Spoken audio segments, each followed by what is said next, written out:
আসসালামু আলাইকুম প্রিয় দর্শক। ওই একটা ছেলে দেখা যাইতেছে মোটামুটি বয়স্কই, খাবার খায় নাই নাকি সারাদিন, দেখি ওরা ডাক দিয়ে, এই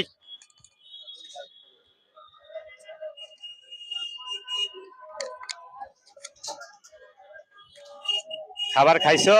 না। তোমার নাম নাকি? সাগর। সাগর। বাড়ি কোথায়? বাউন্ডারিয়া। আরে মস্ত জ্বালা হয়ে গেছে গা, বিয়া শাদী করবা না? কর্ম। কোথায়, হ্যাঁ নেই না দেশে? দেশে। বাবা মা আছে? বাবা নাই, মা আছে। তো ভাই বোন নাই আর? 5 ভাই 2 বোন। ও, তো হেরা কেউ দেখে না? তুমি সবার বড়? ছোট আমি।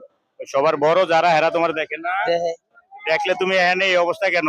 বাড়িতে লাগালাগি করে আইব। কার সাথে? মাল লগে। ও আচ্ছা আচ্ছা, তোমার ঘটনা শুনছিলাম। এখন খাবার খাবা? তো প্রিয় দর্শক, খিদা তো আসলে জমিদার আর গরিব মানে না। সে যেভাবে হোক তার বাড়ি থেকে আইসা পড়ছে হয়তো শয়তানের ফেরে পইরা, মায়ের সাথে ঝগড়া লাগি নাকি আসছে, তার মানে তারে বড় শয়তানে ধরছে। তো এখন খিদা যেহেতু লাগছে, আল্লাহ রাব্বুল আলামিন আমরা যত অন্যায় করি আল্লাহ আমাদেরকে মাফ করে দেয়। তো মাফ করে দিয়ে দেখে আমরা আসলে ভালো লাইনে চলি কিনা। তো মায়ের সাথে অন্যায় করছে, মায়ের কাছে গিয়া মাপ চাবা পায়ে ধইরা, ঠিক আছে? মায়ের কাছে যদি মাপ চাও তাইলে আল্লাহ মাফ করে দিব, ইহকাল পরকাল মঙ্গল হয়ে যাবে, ঠিক আছে? ঠিক আছে। মনে থাকবো। ভাই একটা খাবার কিন্তু খাই এক ভাই না খাওয়াইলো তো।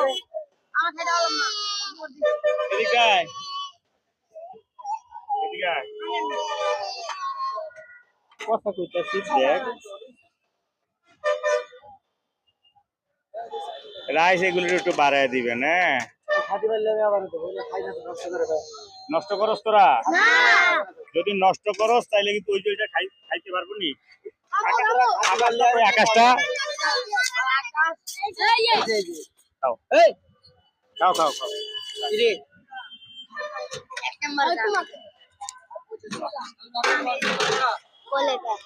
তো প্রিয় দর্শক,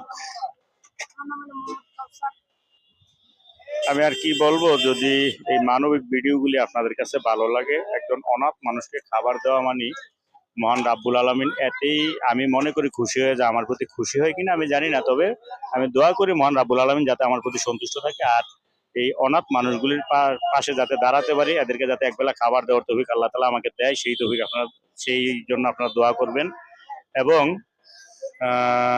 আমার ফেসবুকে দেখলে চ্যানেলটা পেজটা ফলো দিয়ে দিবেন, আর ইউটিউবে দেখলে সাবস্ক্রাইব করে দেবেন। এইটাই আপনাদের কাছে অনুরোধ, যাতে